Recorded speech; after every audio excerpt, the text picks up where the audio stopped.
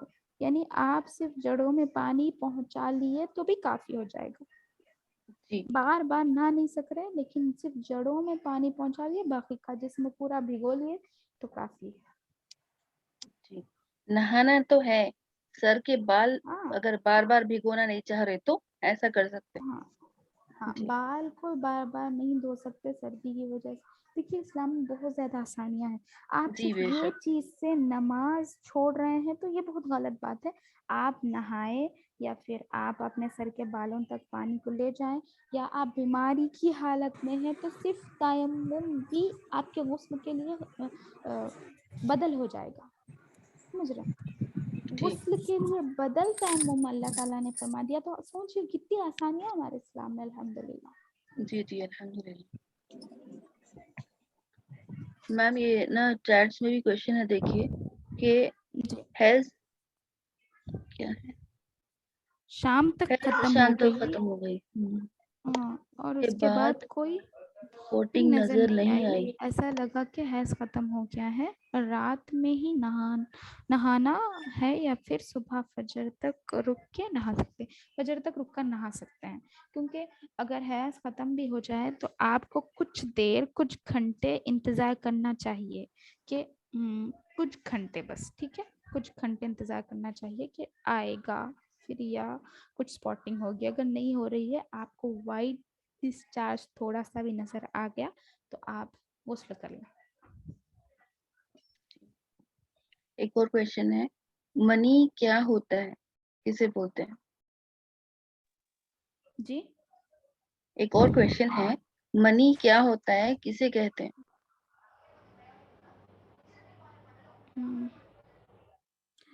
منی اور مزی میں فرق ہے. منی ہم بستری کے بعد جو پانی خارج ہوتا ہے شرمگاہ سے، اسے منی کہتے ہیں. اور صرف خواہشات کی وجہ سے جو سفید پانی نکلتا ہے اس مزی یا ودی کہتے ہیں. اور پیشاب کے بعد بھی اگر کچھ قطرے نکل رہے ہیں ریڈ کی طرح، یعنی وائٹ پانی کی طرح، تو اسے بھی مزی کہتے ہیں، ودی کہتے ہیں، لیکن وہ منی نہیں ہوگی.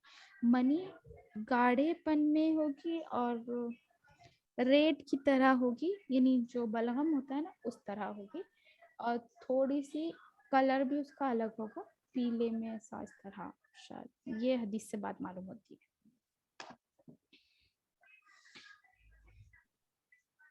اور کوئی سوالات ہیں؟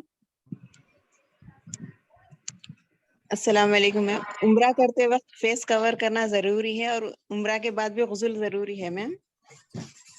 عمرہ کے بعد غسل کرنا ہے ضروری ہے، اور اس کے فیس کور کرنا بھی ضروری ہے. کیونکہ کچھ علماء کہتے ہیں فیس کور نہ کریں، لیکن اکثر جو سلف ہے، جو سلف صالحین ہیں، ان سے ہمیں یہی ملتا ہے کہ آپ وہ کریں گے، مینس فیس کور کریں گے. کیونکہ نماز کی حالت میں بھی فیس کو کور نہیں کرنا ہے، لیکن اگر کوئی غیر محرم آپ کے سامنے ہے تو آپ کو فیس کور کرنا آپ کے لیے لازم قرار دیا بہت سارے سلف صالحین ہیں. تو ہمیں اس طریقے کو ملحوظ رکھتے ہوئے عمرہ تو نفل عبادت ہے، آپ کو وہاں پر ضروری ہے فیس کور کرنا، ٹھیک ہے. جی غسل بھی ہے، عمرہ کے جو شرائط ہے آفٹر عمرہ. ہاں آفٹر عمرہ.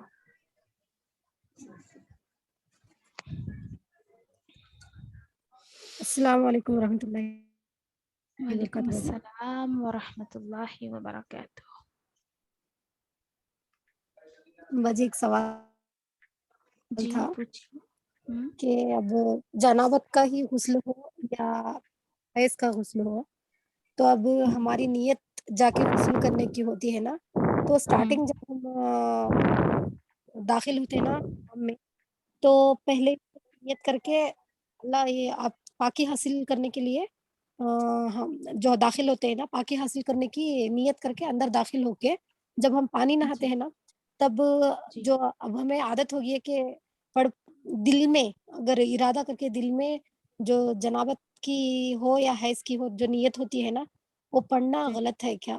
دل میں پڑھنا یا زبان سے نہیں دل میں پڑھ کے پانی اوپر ڈالنا غلط ہے کیا؟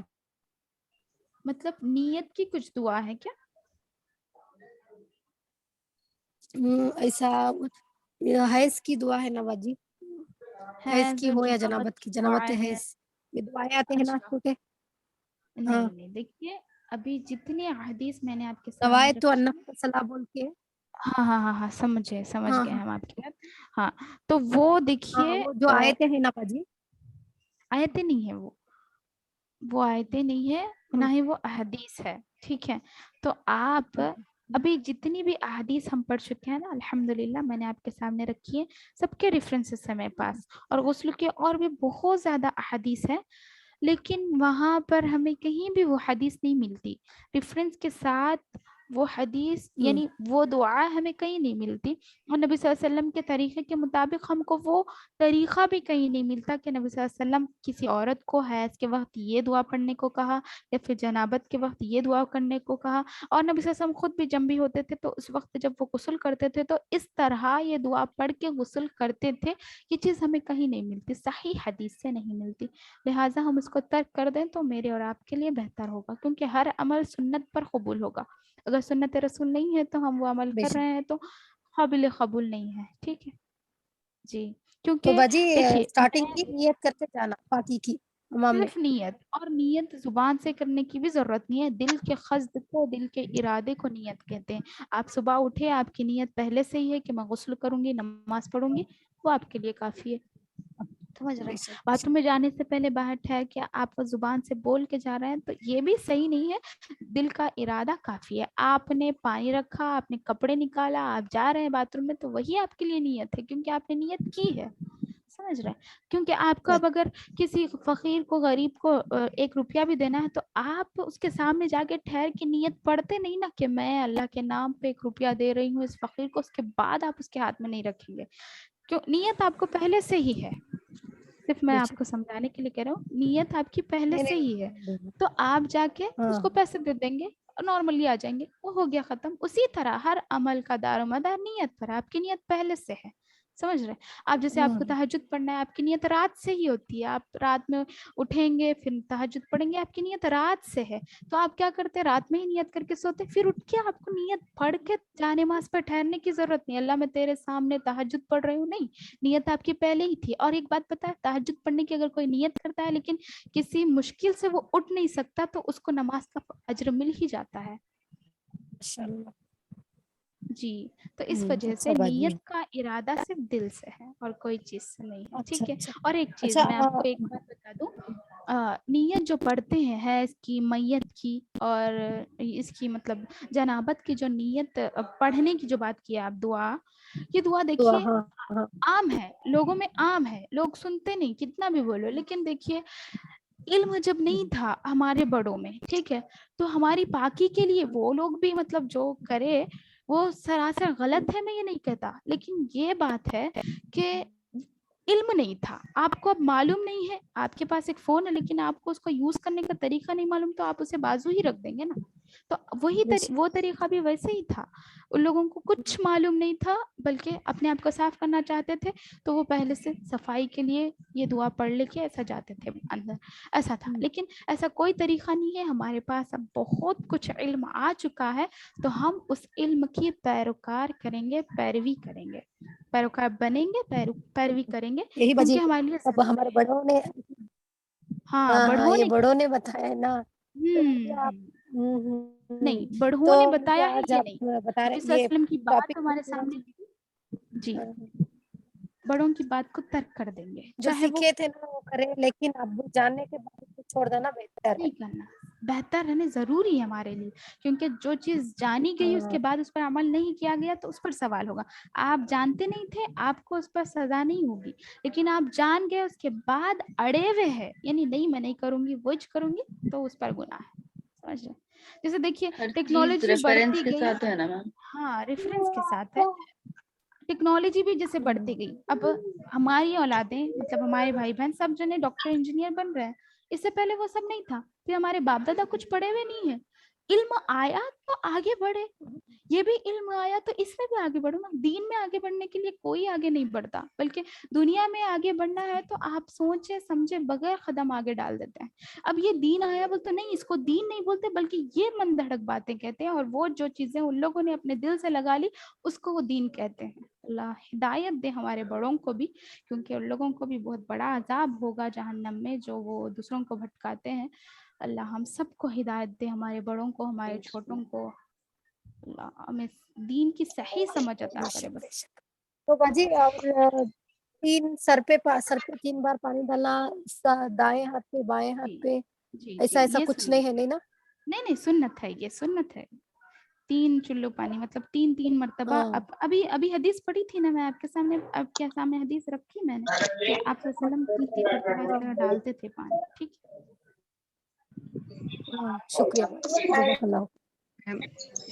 السلام علیکم میم. وعلیکم السلام ورحمۃ اللہ وبرکاتہ.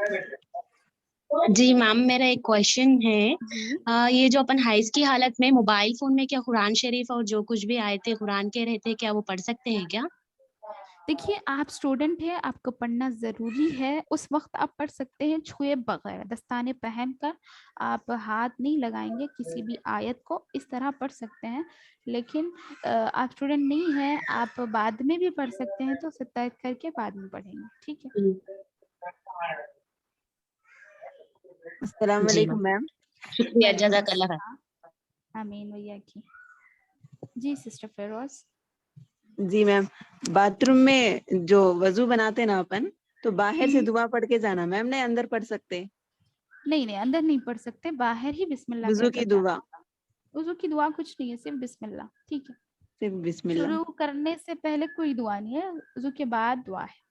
تو آپ وضو جی کر کے باہر آ کے دعا پڑھ لیں, وضو کرنے سے پہلے باہر سے بسم اللہ کہہ کر جائیں. جی جی میم, ہم لوگ بچوں کو ہاسٹل میں اگر ڈالنا چاہ رہے ہیں تو اگر وہ نہیں جانا چاہ رہے ہیں زبردستی کر سکتے ہیں کیا میم؟ ان کی تعلیم کے لیے کر سکتے ہیں, ہاں تعلیم کے لیے کر سکتے ہیں, کیونکہ میرا بھی وہی مسئلہ آپ ہے. کی آواز میم. ہلو. جی جی جی اگر نہیں ڈالے نا تو جی نہیں ہوگی, اتنے قابل بن نہیں سکتے. میرا بھی وہی مسئلہ جی ہے, میں بھی بہت ستایا کرتا تھا جب ہاسٹل میں ڈالے, لیکن پھر جی اس کے بعد ایک ہی مار, میرے پاپا کا ایک ہی مار مجھے آج یہاں لایا الحمدللہ. ماشاء اللہ ماشاء اللہ. جی وہی 8 سال کے ہے لڑکا, ان کو ڈالنا چاہ رہے ہیں. جی ڈالیے, انشاءاللہ ان کا دل لگ جائے گا. پہلے ایسے ہی ہوتا ہے 1-2 سال تک, اس کے بعد سب وہی پر دل لگ کوئی بھی جاتا ہے. بچے اپنے والدین سے دور ہونا نہیں چاہتے نا, تو ان کو جی سمجھائیں تھوڑا سا. جی نہیں مطلب ڈرانے سے کوئی نماز کے فائدہ لیے نہیں. بھی 10 ایئرس کے بعد ہی مارنا ہے نا, تو پھر اس کے لیے بول کے پوچھ رہی. ہاں کر سکتے ہیں آپ زبردستی, لیکن زیادہ تر سمجھائیں, مارے پیٹے نا, جی جی کیونکہ نہیں نہیں. بچوں کے دلوں میں بھی ماں باپ کے لیے نفرت نہیں پیدا ہونی چاہیے, کیونکہ وہ ان کی بات سننا چھوڑ دیں گے. اب جب ماں باپ کے تعلق سے کسی کے دل میں نفرت آ گئی تو وہ لوگ ان کی بات سننا چھوڑ دیں گے, کہ بہت زیادہ بڑی بات ہو جائے گی پھر آگے فیوچر کے لیے. اس وجہ سے سمجھا کے کریں جو بھی کرنا ہے. جی انشاءاللہ. اللہ آپ کی خواہشات کو قبول کرے, آپ کی اولاد کو ایک باصلاحیت بنا دے. آمین آمین. میم یہ ایک سوال ہے, دیکھیے, کیا بے لباس ہوتے ہوئے وضو ہوتا ہے, ہو جاتا ہے کیا؟ بالکل ہوتا ہے, کیونکہ دلیل ہے نبی صلی اللہ علیہ وسلم کی. یہ میں نہیں کہہ رہی ہوں, میری زبان کی بات نہیں ہے, بلکہ اللہ کے نبی صلی اللہ علیہ وسلم نے خود کہا کہ میں جب وضو کرتا اور غسل کر لیتا, اسی وضو سے میں نماز پڑھ لیتا. نبی صلی اللہ علیہ وسلم کا قول ہے, تو ہم انکار تو نہیں کر سکتے. جی, اور کوئی سوالات ہے بولیے, ٹائم ہو جا رہا, بہت زیادہ ہو گیا ٹائم. جی ہاں. السلام علیکم میم. جی حیض کے تعلق جی سے کوئی سوالات ہے تو آپ کل بھی کر سکتے نہیں, آپ کی بات نہیں کر رہا ہوں, کوئی بھی اگر کوئی اور سوالات ہے تو آپ کل بھی کر سکتے ہیں, کیونکہ کل بھی حیض کے تعلق سے ہی بہت زیادہ مطلب وہ ہے, عورتوں کے مخصوص مسائل. وضو کے تعلق سے ہی تھا کہ اگر ہم